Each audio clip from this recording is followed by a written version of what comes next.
பொதுவாக வேலண்டைன்ஸ் டே அன்றைக்கி என்னங்க நடக்கும்? கப்பிள்ஸ்குள்ளே செலிப்ரேட் பண்ணுவாங்க, கிஃப்ட் ஷேர் பண்ணிப்பாங்க, சாக்லேட் ஷேர் பண்ணிப்பாங்க, இவ்வளோ தானே நடக்கும்.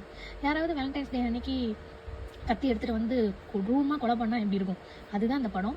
ஸோ படத்தோட ஸ்டார்டிங்கில் ஒரு கப்பிள்ஸ் வந்து செலிப்ரேட் பண்ணுறாங்க வேலண்டைன்ஸ் டேவை. அப்போ வந்து ஒரு சீரியல் கில்லர் வந்து அவங்கள வந்து ரொம்பவே கொடூரமாக கொலை பண்ணிடுறான். அது வந்து நியூஸ்லலாம் வருது. ஸோ நியூஸில் வந்து ஒவ்வொரு ஸ்டேட்லேயுமே வந்து இந்த மாதிரி எவ்ரி வேலண்டைன்ஸ் டே அன்றைக்கி வந்து ஒவ்வொரு கப்பிள்ஸை வந்து டார்கெட் பண்ணி கொலை பண்ணுறாங்கன்னு வருது. ஸோ ப்ரெசென்ட்டை காட்டுறாங்க. அப்போது ஒரு காஃபி ஷாப்பில் ஹீரோவும் ஹீரோயினும் வந்து மீட் பண்ணுறாங்க ரேண்டமாக. அவங்க வந்து ஒரு ஒர்க் கொலீக்ஸாக இருக்காங்க. ஒர்க் விஷயமா வந்து இந்த மாதிரி வேலண்டைன்ஸ் டே அன்றைக்கி ஒரு ரெஸ்டாரண்ட்டில் மீட் பண்ணுறாங்க. ஸோ அப்போ வந்து அந்த சீரியல் கில்லர் வந்து அவங்கள டார்கெட் பண்ணி கொலை பண்ணுறதுக்காக போகிறான் அவங்க வீட்டுக்கு. ஸோ அதுக்கப்புறமா வந்து ஹீரோக்கும் ஹீரோயினுக்கும் என்ன நடந்தது, அந்த சீரியல் கில்லர் யார் அப்படிங்கிறது தான் அந்த படம். ஸோ படத்தோட பேர் வந்து ஆர்ட் ஐஸ். இது வந்து நெட்ஃப்ளிக்ஸில் அவைலபிளாக இருக்குது. உண்மையாகவே வந்து ஒரு ஹாரர் மூவிஸ்லாம் பிடிச்சவங்களுக்கு வந்து இந்த படம் வந்து கண்டிப்பாக ஒரு ஒன் டைம் வாட்சபிள் மூவி.